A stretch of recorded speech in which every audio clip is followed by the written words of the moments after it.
हरे कृष्णा। नमस्कार दोस्तों, मैं हूँ राजा कुमार और आप देख रहे हैं आर के मीडिया। इस वक्त मौजूद है दरभंगा जिला के कुशेश्वर स्थान प्रखंड के अंतर्गत हरिनगर पंचायत में और आपको पीछे तस्वीर दिखाएंगे। यहाँ पे नवयुवक सरस्वती पूजा समिति संघ के द्वारा यहाँ पे हर वर्ष के भांति इस बार भी सरस्वती पूजा का आयोजन किया गया और बड़ी ही धूमधाम से यह पूजा का आयोजन किया गया और इस पूजा में लगभग 30-40 हजार रुपये खर्च होता है और इस कमेटी का जो भी सदस्य है वो सभी अपने कंधे पर ये जिम्मेवारी को लेकर और इस तरह की पूजा बहुत ही धूमधाम से मनाते हैं। और यहाँ का जो भी चीज है हम आपको दर्शाने के काम करेंगे। सबसे पहले यहाँ पर सरस्वती माँ को देखेंगे और सरस्वती माँ को चरण में मैं प्रणाम करता हूँ। आप देख कितना सुंदर से जो मूर्ति है, लगभग 4.5 फीट की यह मूर्ति है। आप देख सकते हैं कितनी सुंदर से सजावट भी किया गया। थोड़ा फूल का तस्वीर देखें कितना सुंदर से, यह देखने में काफी सुहावन, बहुत ही अच्छा लग रहा है। और नीचे तस्वीर देखेंगे, यहाँ पे बहुत सारा दीप भी है और यहाँ पे कलश है और इस साइड देखेंगे प्रसाद का ही व्यवस्था किया गया और वहाँ पर साइड में छोटे छोटे बच्चे हैं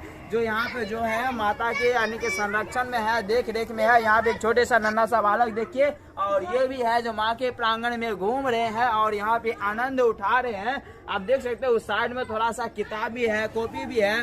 वो जो कुछ स्टूडेंट यहाँ के होंगे जो विद्या के लिए है, जो माँ के चरण में अर्पित किए हैं, कि उसमें माँ विद्या भर के देंगे और उसके सद्बुद्धि ज्ञान खुलेंगे। और इस माँ के बारे में, इस प्रतिमा के बारे में, यहाँ के सरस्वती पूजा समिति के बारे में आप लोगों को क्या राय है, आप लोगों को यह वीडियो कैसा लग रहा है, आप लोग कमेंट करके जरूर बताएंगे। और भी इसमें यदि किसी भी तरह की हमसे त्रुटि हुआ होगा तो आप लोग हमें कमेंट करके सुझाव देंगे ताकि उस त्रुटि को हम दूर करने में सहयोग करेंगे। आप लोग मिलेंगे नेक्स्ट वीडियो में अपडेट के साथ। तब तक के लिए जय हिंद, जय भारत।